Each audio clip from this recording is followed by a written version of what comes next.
Welcome into the DNVR Avalanche Podcast. We got Rudo, we got AJ, we got Jesse coming to you live on a Thursday.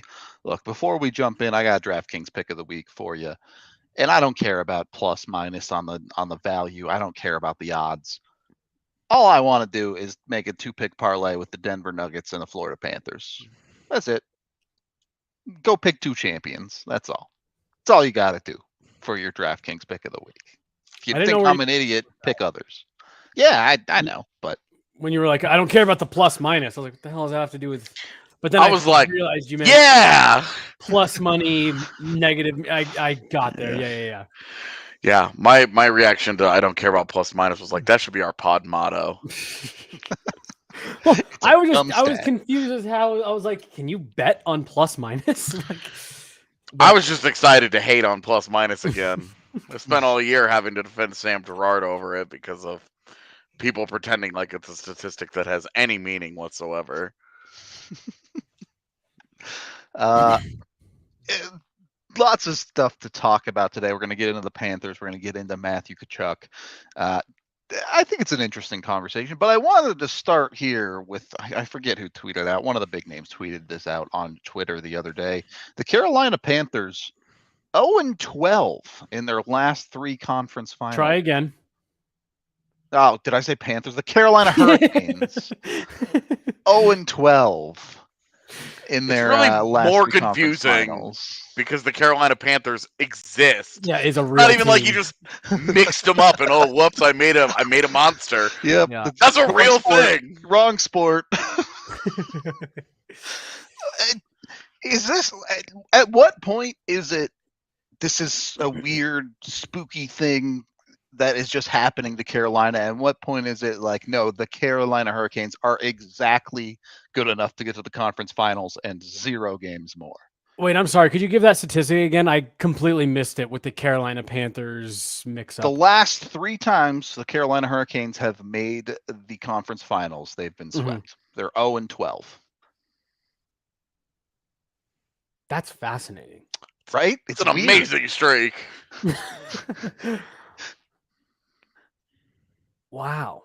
One of those was as far back as 2009, which was a completely different core. But it was, 2019? And then now this year for this core to get swept in the conference finals. Yep. I mean, I feel like the 2009 one, that more of just kind of goes, like it just adds to the craziness of it. But the last 2 teams, like I feel like it's honestly just a kind of a microcosm of what the 3 of us and Megan have talked about with this team for the last number of years, where they don't have the horses when you get this deep, when you get this far into the playoffs and you're down to every team is good. Every team has depth. Every team has players at the top of their lineup. If you're this far, whether depending on how you want to classify, like every team's goalie is playing well. They just have nothing that separates them from like the true top teams in the league. They're a great regular season team because you only have to play every team once, at a time. They have good depth. They have good goaltending. It would really suck if you had to play 2 or 3 times the 2 or 3 teams at the same time. That's a scheduling problem. I was going to say, I was trying to like make the point of like, you don't have to play a series, but I realized halfway through that, I was like, this is just word salad. None of this is anything. But yeah, I mean, I just, it's quite the underscore, but I do just feel like it kind of underscores that when you get deep enough, this team just still doesn't have a Matthew Tkachuk that can just take over in the moments when the games are really tight. And he's the easiest example to pull on because it just happened. It's funny because with all the injury issues, with losing Pacioretty at the start, Svechnikov, and then Teravainen for the first couple rounds, it was like, oh man, the team that can't score goals has lost a pretty healthy chunk of the guys that they were paying money to score goals for them, or at least provide offense, because I know Teravainen's not like a big time goal scorer, but it's fascinating to me that conversation today is, Well, the Panthers don't, or the God damn it, the Hurricanes don't have this guy. And them getting to the conference finals this year because of the injuries was like, wow, they did a great job to overcome that and actually get this far. And then it was like, well, now they don't, well, now that they've been swept, the conversation has shifted to they overcame the injuries to get here to, well, once again, we're talking about the Hurricanes just not having those guys. And you're like, also true. It's this is the one where I kind of just want to give them a hug and say, you had a really good team, and I'm sorry these things happen. I don't disagree with that. This year is a bit. It's different than the last couple of years because they did address the issues and they certainly tried. Right. We can't get a goal scorer. All right, we're gonna go get Max Pacioretty completely for free from Vegas, knowing, hey, that you're rolling the dice here with the guy that is a great goal scorer, but has had a lot of injury problems the last few years. Those injury problems unfortunately crop up and become the dominating factor there. Yeah. And then losing Svechnikov when they did, it was just like, it felt like their title hopes died the day that Svech got hurt, but they did such a good job in the postseason getting to where they did that it was like, maybe they've got it. And then it was like, nope. Well, then what is it with them too, where like high-end goalies, like they have two what I would consider to be good goaltenders, like a pretty clear-cut 1A, 1B type situation. And it just never really seems to make a big difference for them in the playoffs. I mean, I guess my question for them is, what's next? Do you just try and run it back with this team again? You're pretty clearly incapable of getting past the conference finals at this point. Do you say, hey, we tried, it was a good stretch, but it didn't work? How do they go forward from here? Well, so we know that they missed out on the Tkachuk deal last year, but did they ever? This is, it hurts a little more today than the day he got traded for sure. Yeah. But this is a team that they have cap space going into this offseason. They have cap space. They don't have any like enormous decisions to make right away.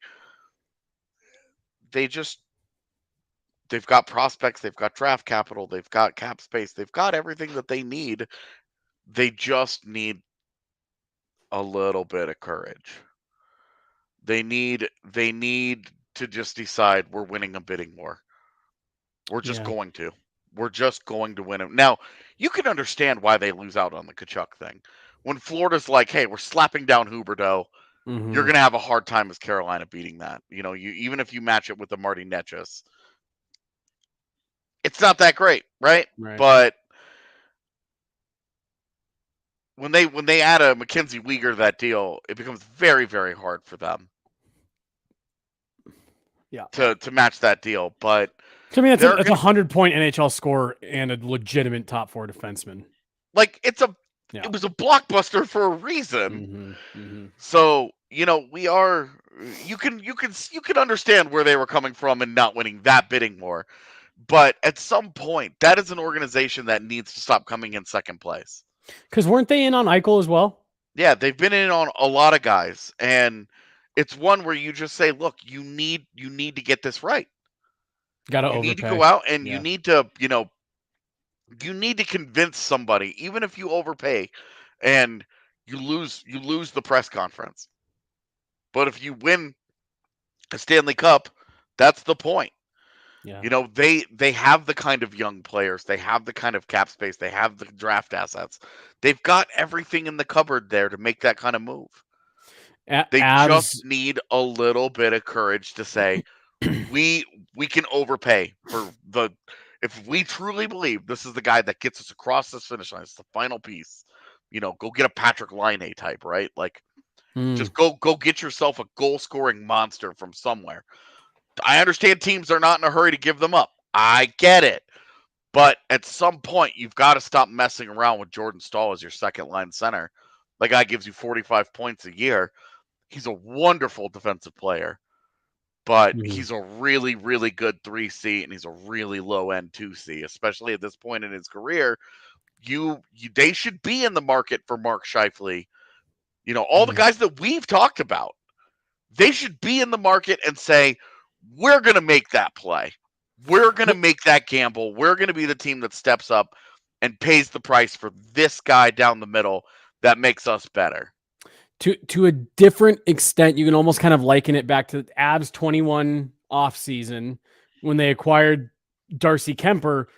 We all felt like that was like, gosh, that was a little rich for who you went out and got. But again, they were in a bidding war and they said, we feel like this guy does make the difference. And they paid what they needed to pay for him. Number one hole on their roster at the time. Right. They filled it. And they hung a banner, 12 months later after doing that. And so just kind of to your point, it sucks when you have to do it and it doesn't feel great in the moment. But if that's what you truly think you're missing, and that's the difference, I like the two names that you specifically called out for them, Laine or Scheifele. Like Dubois, Elias Lindholm, right. They drafted, like the same conversations that we're having in Colorado about a 2C, go have them in Carolina. Mm-hmm. They should be having those conversations. You do need a goal scorer. Like, and this comment in chat about maybe some patience is needed as well. They've been patient.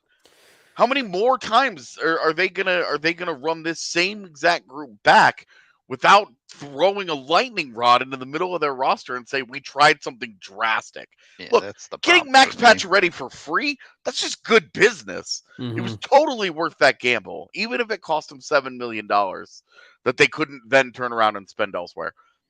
Fine. But they need to bring that guy back on $1 million deal or a PTO, something, and run it back, try it again. But they need to spend some assets to go and get somebody that they are confident can be a difference maker for them. And last year with the Brent Burns thing, great. I loved their offseason. Burns ended up being a great fit for them. That's just not what they need more of now. They're good. They're full. Their blue line is full. Stop. Go out and get an impact forward for you, even if it's just a 2C like a Mark Scheifele, who can play behind Sebastian Aho. They need a change there. They need a little extra. Yeah, and see, this is a group where, like, because we had the conversation, whatever that was last week, about Toronto and in terms of on the ice, can you run it back? Should you run it back? Like, they're in a very different situation because, like, they haven't found any success in the postseason. Like, this Carolina team, like, I'm with you, AJ. I don't think you need to tear it down and restart. You need to add to what you have. It's like the numbers are telling you you're right there. You're just missing something. And not every team that goes through this kind of thing can say that. It's not like they've had these like brutal disappointments where they've underachieved. It's like, no, they've run out of racetrack and they're just not good enough. This is a group that needs to keep it intact. Plus, they don't need to tear down and restart. Sidetrack conversation here, but a question that popped into my head with this team of the last decade or so, best team not to win a Stanley Cup? Carolina, maybe Vegas, maybe Dallas, San Jose. Sharks, fair, the old Sharks core. I mean, Vegas is definitely, I mean, this is their fourth conference finals in 6 years. Yeah. Like, this year's not over yet. They still have a chance to do it this year. Yeah. I mean, they're up there. They're up there. For my money, it's San Jose. Okay. Going back to win 2013.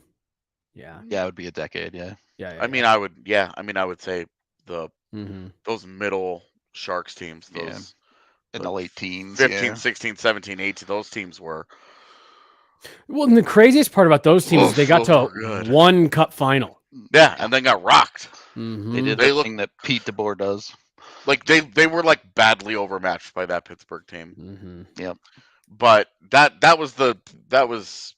that's been kind of the weird part about the West, though, right? Like, Nashville built up that great core, that whole team. They go to one cup final. San Jose gets one cup final. St. Louis gets one cup final. The Avs one cup final. Dallas Vancouver. one cup final. Vancouver for with the Sedins. Yeah. One cup final. Like, outside of LA and Chicago, who won multiple titles, the West has not really given a lot of repeat business. Like Vegas going to its second Cup final here in the last 6 years will be the first time in a while. Mm-hmm. That's an interesting point. Competitive conference, to say the least. So, just an interesting thought I had while you guys were talking about Carolina. I'm sorry, not to, but Oh, you mentioned Nashville, which is interesting because I feel like of those teams that you just listed, a lot of them have been kind of like, it's been disappointing because they've been really good teams for long stretches.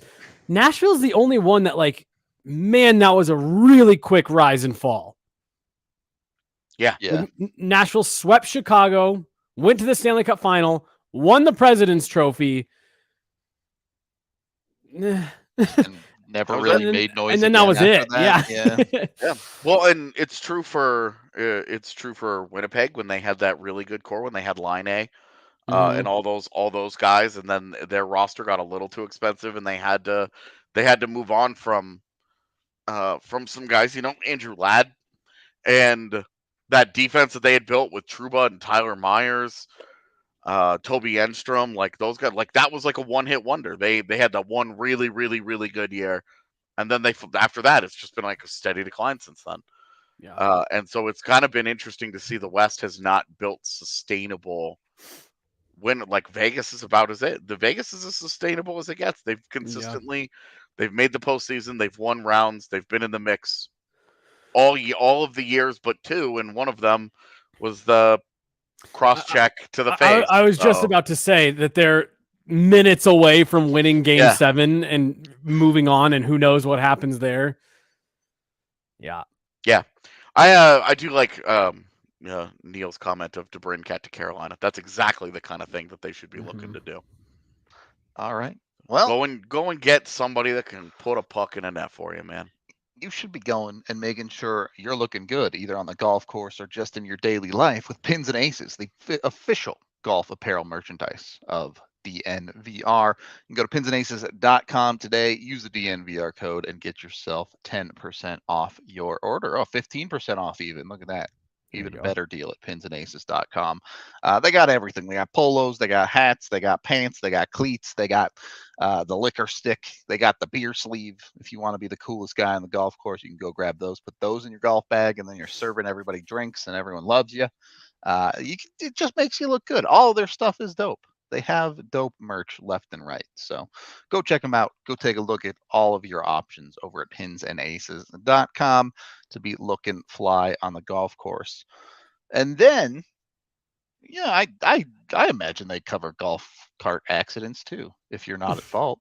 Bacchus and Shanker. Call 222-2222 today to get your consultation set up and get a consultation for free.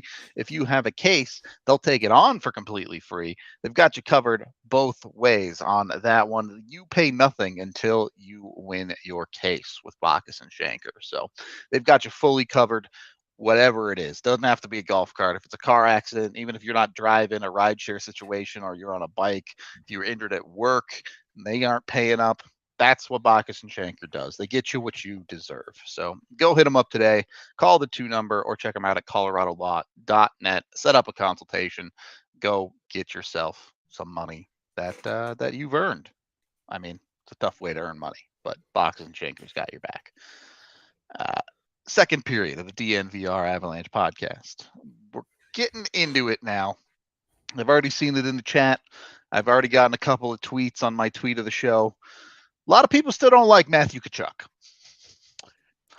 Yeah, I felt like you were baiting people with this title. I might have been a little bit. Not going to lie. But I think a lot of people have, I'm not going to say changed their opinion on the guy. AJ, I know you loved him before this. But he's stepped up to the plate, right? This playoffs, he's proven he's the superstar caliber guy, not just in the regular season, but can get it done in the playoffs too. Does that make a guy more likable, or does that just make him good? I think it just makes him good. But okay. I mean, I guess, Brad Marchand is the ultimate litmus test for like, people can still hate you despite how good you are. Because I'd like to say that it makes you more likable, where it's like you go from being like a rat to a pest, where it's like, oh, he's a pesky player, as where before they're like, oh, he's just a rat. But I don't know if it really makes that big of a difference. Yeah, there's at least a little more respect there because you're like, yeah, well, he's a pest, but at least he's good, Right. Yeah, at least he contributes. Yeah. Yeah. So I don't know how to feel about it. Like, I do like Matthew Tkachuk as a player quite a lot. He hasn't done anything egregious in these playoffs. So I was just about to say he's good at, or every year he's better and better at towing the line, where, he doesn't do anything like outrageously malicious. And he doesn't lick people's face, Yeah. Man, that was weird. He doesn't cross-check people in the face while they're on the ground, He's done less of that lately. I'll put it that way. Right. That was why I qualified that a couple times. I was like, the older he gets, the longer he's in the league. With every passing game, he's getting there. Right. I do love that. I mean, like, he's really seemed to like just embrace this run and the underdog thing, and I mean, like, the conversation that has come up now in the last 48 hours about, is it Bobrovsky or is it Tkachuk as your Conn Smythe front runner? I mean, like, he truly has. I don't remember the last time seeing a forward in the playoffs like put a team on their back quite like this. Where, I mean, 2 overtime goals, an assist on the game winner, and then a game winner with 5 seconds left. Like, it's just, that was an all-time clutch performance in the Eastern Conference Finals. Yeah, it's hard to certainly argue with the results that Matthew Tkachuk has put up, as it looks like Dallas could be eliminated as early as tonight. So that would take Roope Hintz out of that conversation of a potential Conn Smythe target. Can we pause really fast just because Megan and I talked about it yesterday? I don't know if the Jamie Benn thing, just your guys' thoughts on it, especially now that we know the amount of games. I had a game 5. I don't think it was enough, to be honest with you. I understood why they didn't go more, but I'm with you. I saw that and I was like, he is extremely lucky that that's only 2. Yep. AJ, the same? Yeah, I think so. I mean, his explanation for it was, to be honest, it's offensive. They should have given him a game for that. Yeah, straight up, man. Like just be honest. Just be like, you know what? I was being a piece of shit. I got caught up in the emotion of the game, and I did something reckless and stupid, and I hurt a guy, and I'm lucky. We're all lucky that it wasn't worse, and I take responsibility for my actions. Not, I was trying to I shouldn't have used my stick to land on his fucking face. Right. It was so offensive, dude. I didn't, like, I don't think anybody would have, like, everybody understood what happened. Yeah, you were out there on the first shift, you got caught up in the moment, and you did something really stupid. Right. You should have just said that. It was the first shift of the game. I got caught up in the energy. I made a bad choice. Referring to it as an unfortunate play. It's like, bro. Like, we understand you're down 2-0. You've given up. You've down 2-0 in the series. You're down 1-0 10 seconds into the game. Right. You're big mad, and you go out there and you did something wildly reckless and dangerous. And as captain of the Stars, had that happened to the guy on the other side, this explanation that you're giving right now would not be acceptable from you. Right. I mean, it would be more acceptable if the way it played out was a little bit different. But one, you already knocked him over with an extremely late hit already, like before the problem. And then you looked at him on camera, you see the gears turn in your head, and you see him make this decision that he's going to do this. And he cross-checks him in the neck. Like, the one that I pointed out when Megan and I were talking about it was, I was like, had he just gone down, you could, maybe by, oh, he didn't know. But you literally, to your point, you see him like reload. You see him like cock back to follow through. And it's like, dude, we all have the replays. You look down, you're going, and then your arms come up. It's like we all saw it. There's no room for interpretation here, Right. fella. This isn't like the Cale Makar thing where you're like, well, what's he doing? Like, where is he looking? What's happening here? Like, there's not, like, you just straight up smoked this guy. Yeah. I've seen this opinion on Twitter and in the hockey sphere a lot of like, oh, haha, well, one game's enough because then they'll be eliminated. And that's a really, I get it's funny, yeah, whatever. It's a really dangerous opinion to have because that's going to create situations where teams are going to be down 3-0 and they're just going to start hurting people. Well, it's like the AJ, his idea with the penalty where it's like, what's to stop you from two-hand tomahawking a guy and breaking his stick in half in front of the net with 2 seconds left? Like there's nothing discouraging you from doing that. So to your point, Rudo, I was happy. And I'm also happy to see that it's 2 games that if they are eliminated tonight, he has to sit out the season opener next year. Like I like that because again, there's real life consequences to this. I don't know. That was one of the first, well, I mean, the Pietrangelo one was bad, but like Makar, Eberle, both of those, however you felt about the hits, the suspension, the lack of suspension, I think everybody agreed neither one of those were malicious. Neither one of those, the dude was trying to injure a guy. That looked like Jamie Benn was trying to injure Mark Stone. Well, and again, it comes down to, he wasn't, but he thought he was. Makar was trying to make a hockey play. He was trying to make a play on a guy he thought had the puck. Eberle, it's the puck carrier. Cogliano's fiddling around with it in the boards and shit. But what Ben does, and this is where I draw my line of like, how bad do I think something is? It has nothing to do with playing hockey. Well, so I thought about the Sam Girard on, and he just smokes this guy. The Sam Girard injury in the second round last year, and Rudo, I think you and I have talked about this. We're like, we were just saying like that to me was a play where, and I think it was Barbashev, right? Yep. That was I'm trying to get the crowd into it, and it was an unfortunate result on Girard. We've talked about it. I thought that was an unnecessarily violent hit from Barbashev at the time. It's predatory, but at the end of the day, by the book, it's a clean hit. Yeah. It's a hard, heavy hit. You caught him in an unfortunate situation.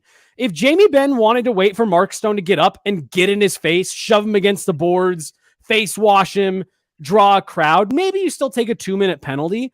But like that, I could buy your assertion of like, oh, I'm trying to get my team going.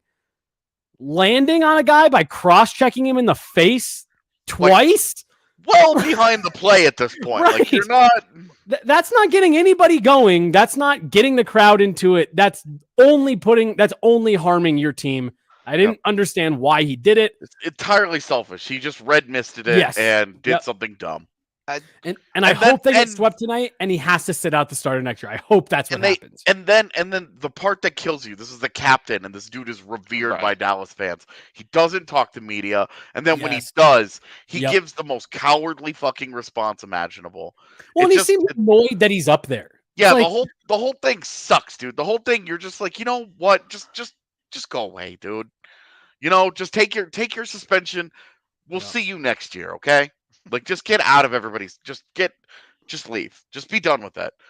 You've been a good story this year. A major bounce back on a personal level and captaining this Stars team that didn't have this level of expectation coming into the season. And instead of taking accountability for it, I loved Evan's tweet about it. When Landeskog, after the Landeskog offside thing in San Jose a couple years ago, Landeskog stood there and ate it and said, "That is on me. I need to be better. Yeah. He took accountability and he owned it, and he's worn that with him. And Jamie Benn hid from the moment, and that's all you need to know. There are moments in life that we all face where your character comes out. that who you are at your core comes out. He had a full day. Not only did he duck the media, but he had a full day to think about what he was going to think about, or what he was going to say to the media when he finally did have to face the music, and that's what he came up with. The whole thing was an embarrassment, man. And whatever respect anybody had for that guy around the league should be gone. Because it was a garbage incident, and every piece of the follow up was just pure coward. Dude, I'm watching it again. I've got it's looping right here. It's so bad. I'm sorry, I didn't mean to derail us fully. No, I wanted you guys' thoughts on it. Good conversation. I want to circle back though, end this segment with, and I get the finals haven't been played yet, so this could change. But at this moment, Tkachuk, Bobrovsky, Jack Eichel. Who are you taking for Conn Smythe? Gosh, I think those are the three, right? Maybe Mark Stone's on the outside. I don't know. For right now, it's Bob. For me. Okay. Yeah. I think it's Bob, and it's Tkachuk. Yep. And then it's Eichel. Agreed. 2 games ago, it was Bob. Today, it might be Tkachuk for me. Yeah. I mean, and to your point, the finals haven't been played yet, so we'll see it happens. Yeah. But I mean, like that's as good of a 4 games as you can play for Matthew Tkachuk. Like that was an extremely impressive series from him. It's just there's something equally as impressive, if not the slight edge, happening behind him. The only reason Tkachuk's getting those game winners is because Bob is giving up literally one goal a game. Yeah, which they've been outshot, outplayed, outchanced, whatever, quite a bit in this for like a team that's in the Stanley Cup Final. They've been on the wrong end of those in a fair number of games, and that's why I've got Bob just ever so slightly. Bob is right there, but the final, we'll see. Still a long way to go. Any thought of Aiden Hill in that conversation? Yeah. Okay. Yeah, I would have him just below. Eichel. All right. Ahead of Stone, even. Yeah. Interesting. All right.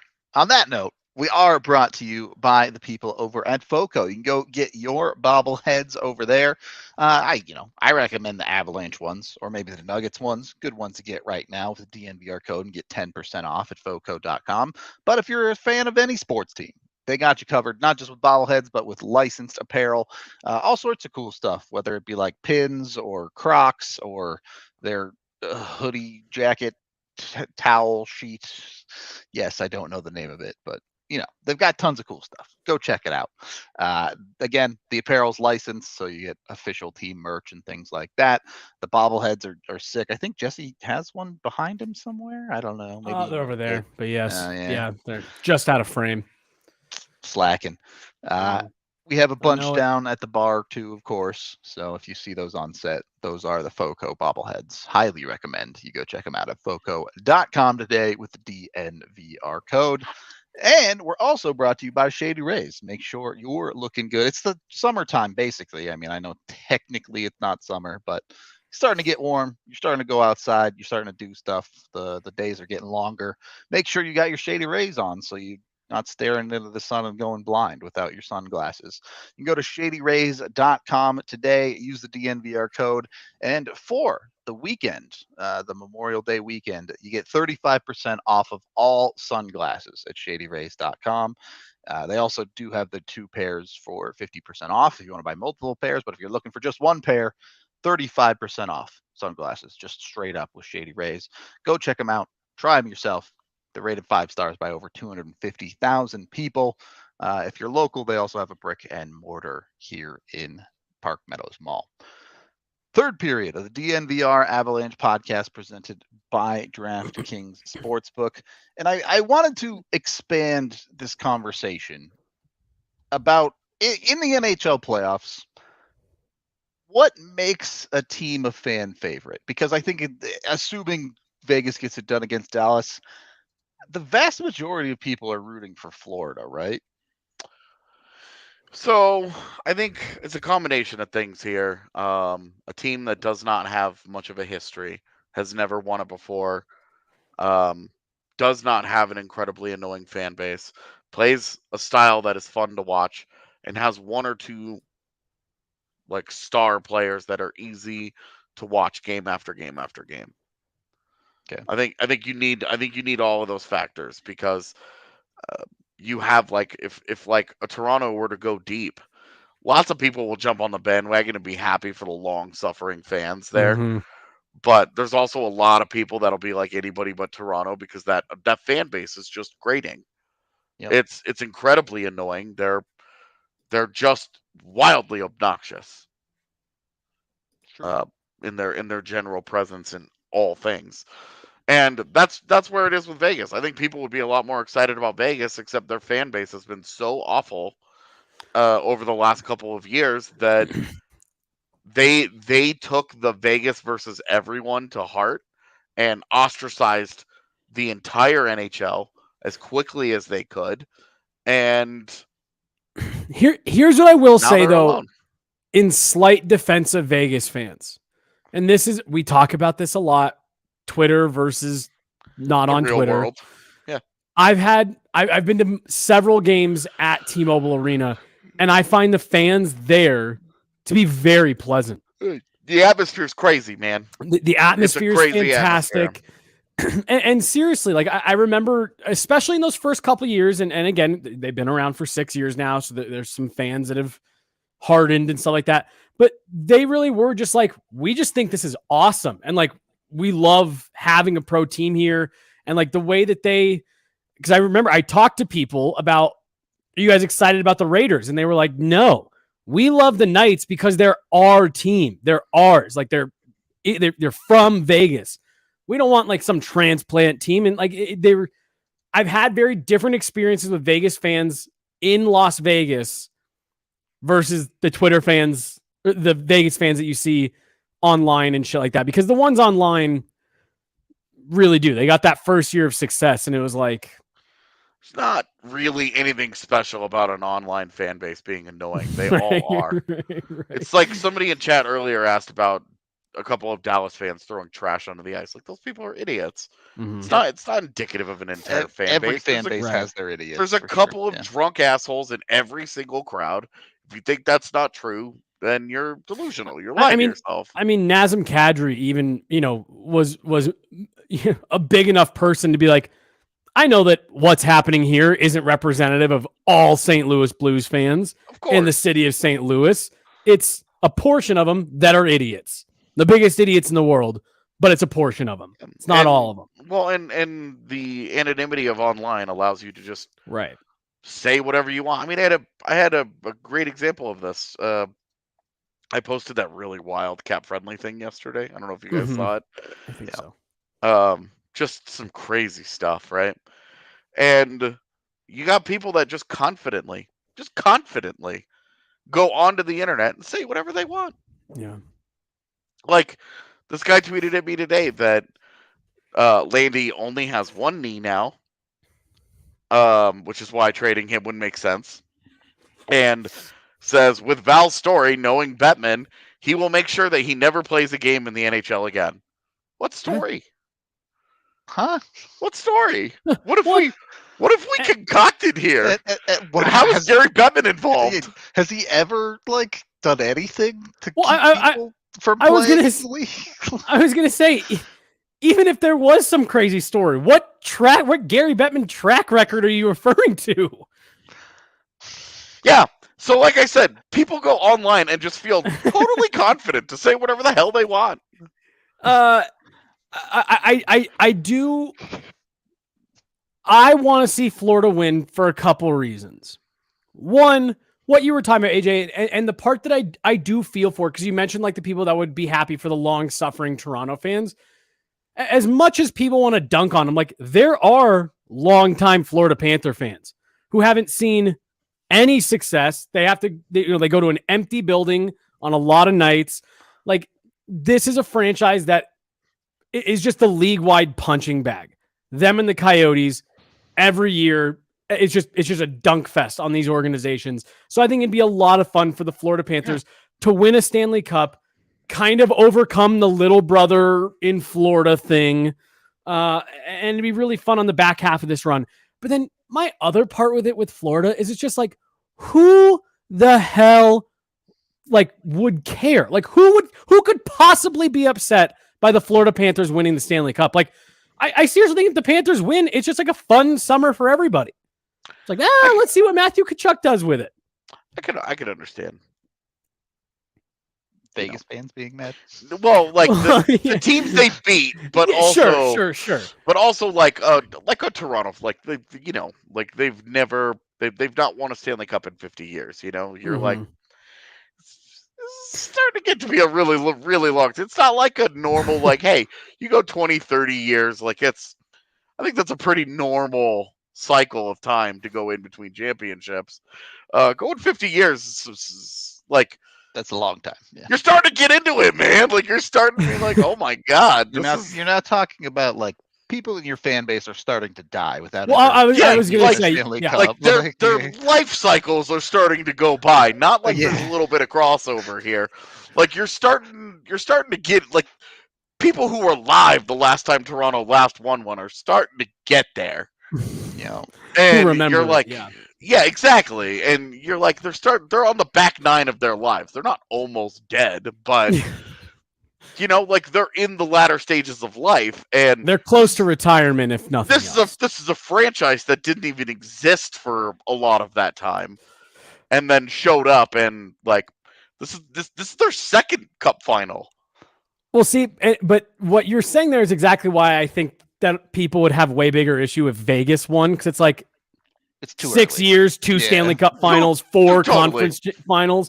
For Florida, it's like they had the Colorado Rockies 2007 run to the finals in 1996 where they got smoked. And then never again. And then they've just been they've been bad. Like they've been bad since.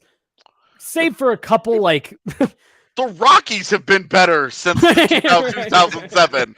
Since the Panthers have been since 96 until the last 2 seasons. And so like there are some of like the 30-something, 40-something year old fans of the Florida Panthers who probably became big fans in 1996 that like it would be fun to see that group of fans have some success, have a banner and all that. And then really just like the Bobrovsky and the Tkachuk story is just great. Like it's great theater.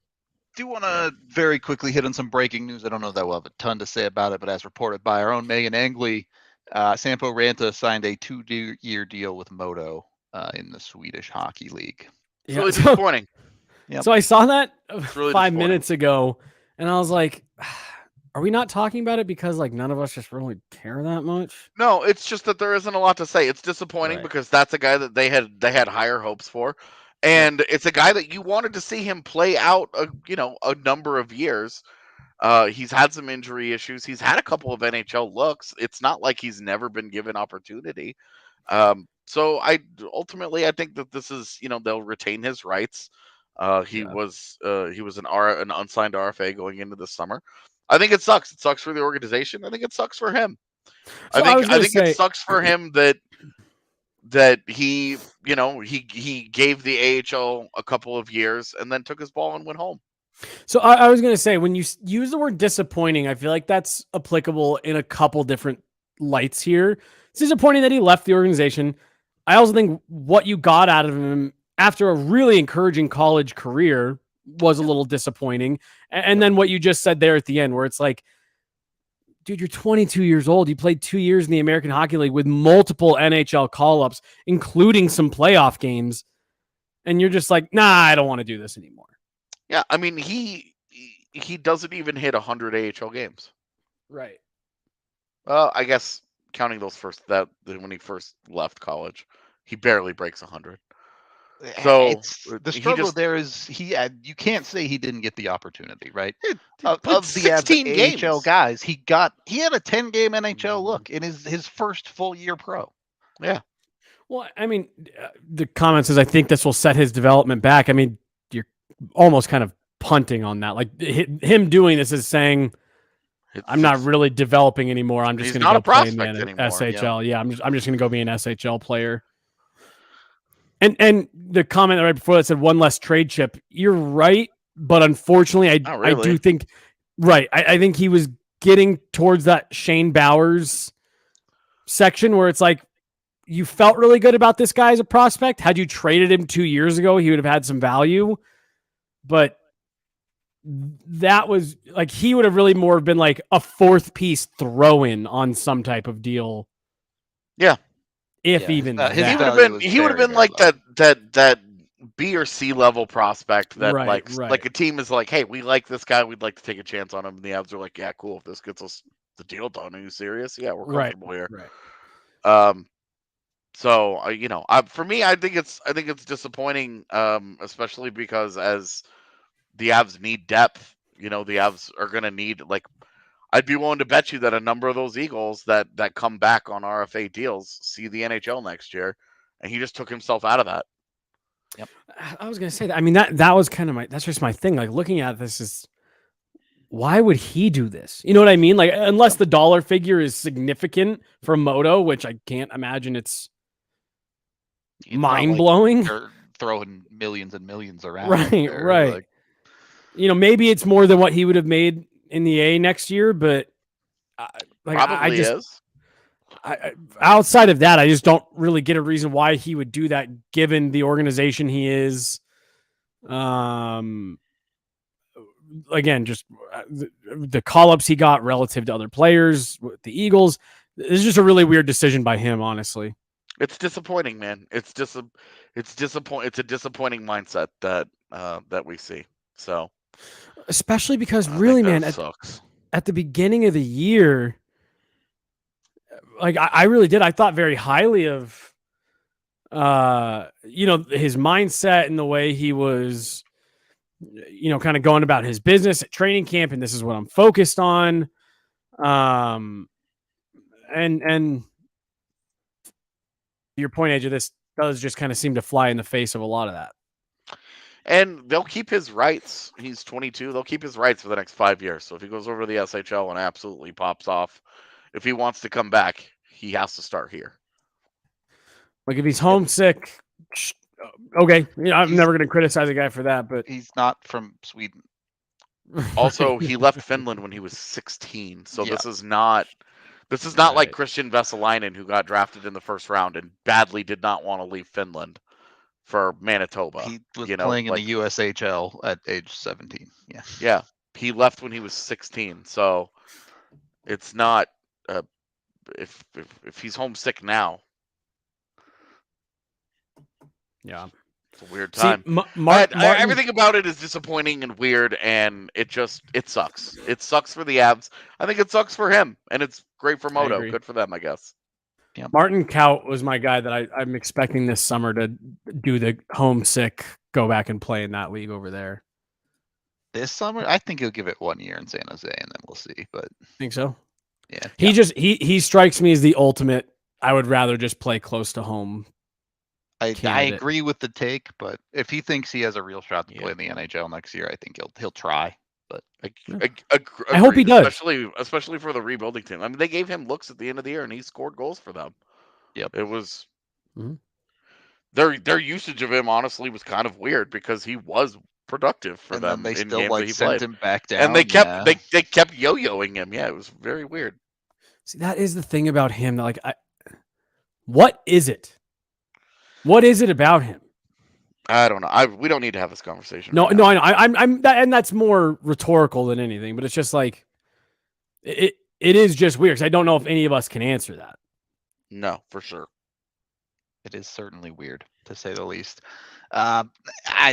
Just the breaking news of the day. It's one of those things where I think, especially people like AJ, and Megan are super disappointed about that. And the average Avalanche fan will continue not caring about Sampo Ranta at all. Yeah. I mean, let's be honest here. If you just look at the guys that we would expect back just from, I mean, they've got Olausson, they've got Foodie. You throw in all the college guys that they had, Pavel Polin. You have Ben Myers in front of him. I mean, there's a number of these guys that it would have been hard for him to climb over all of them. Mm-hmm. Yep. It's disappointing because of what we felt like his potential was coming out of college, but what his actual pro hockey results. 22 points in 58 games this last year in the AHL. It's not great. Yep. You wanted more offensively out of him for sure. But It's disappointing. Really, really sucks. Yep. We can move on. I don't really have a ton other to go over on today's show, other than if it does end up being Vegas, Florida, who you guys got? Vegas. I've got everything is bad and evil in the world. I've got Florida just because they really have the 2012 Kings vibes to them now, where it's just like nothing's going to stop them. They're rolling and they're just going to close this out. But conventional wisdom says Vegas. I'm taking Florida.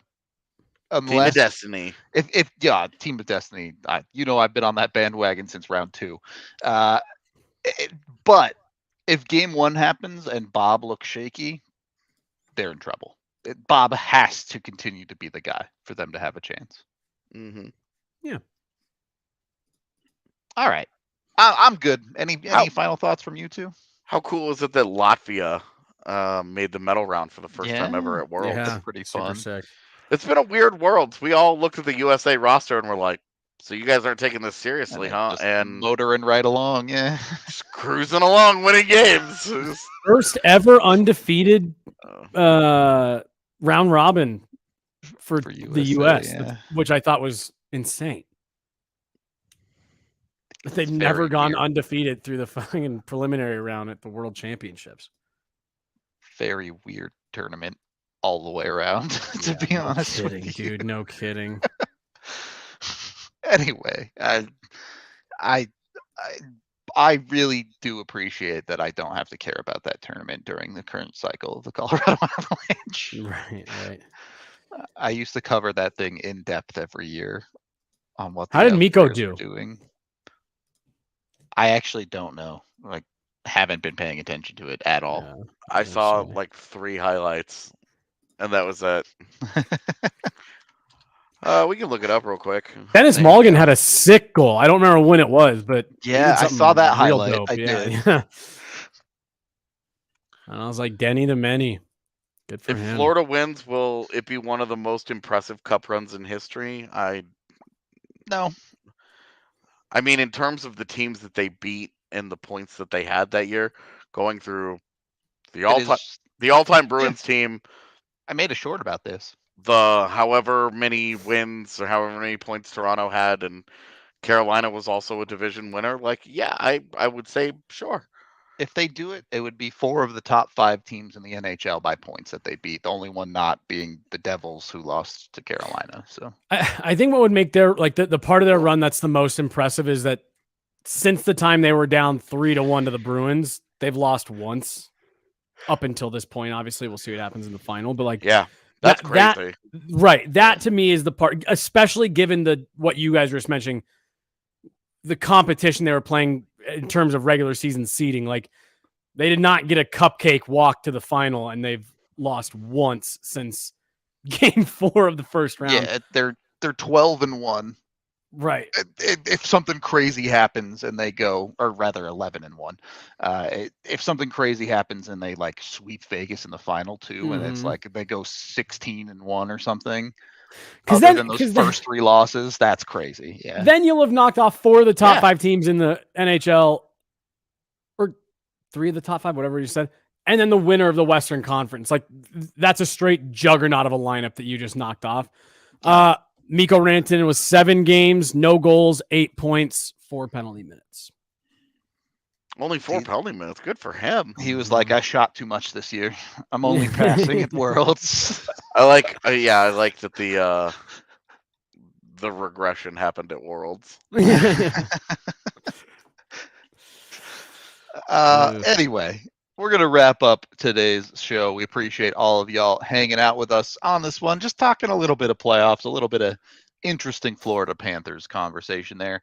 We will be back tomorrow. It won't be a live show because we are interviewing Chris Peters in like 10 minutes to talk about the Avs draft pick and where he sees a bunch of guys at 27 who the Avs could particularly target. So be sure to tune in to get some draft thoughts on tomorrow's show, 1 p.m. here on YouTube or, on whatever podcast network you might use. Which, do any of you use anything besides Spotify and iTunes? Because we were trying to come up with like third podcasting networks the other day, and we came up with a few old ones that like we're not even sure exist anymore. Yeah, I don't know how Stitcher and Pocket Cast. Podbean. Yeah, Podcast and Podbean. I don't know how those are doing anymore. All right, someone's still staying Stitcher in the chat. We appreciate all y'all, and we will talk to you on the next one.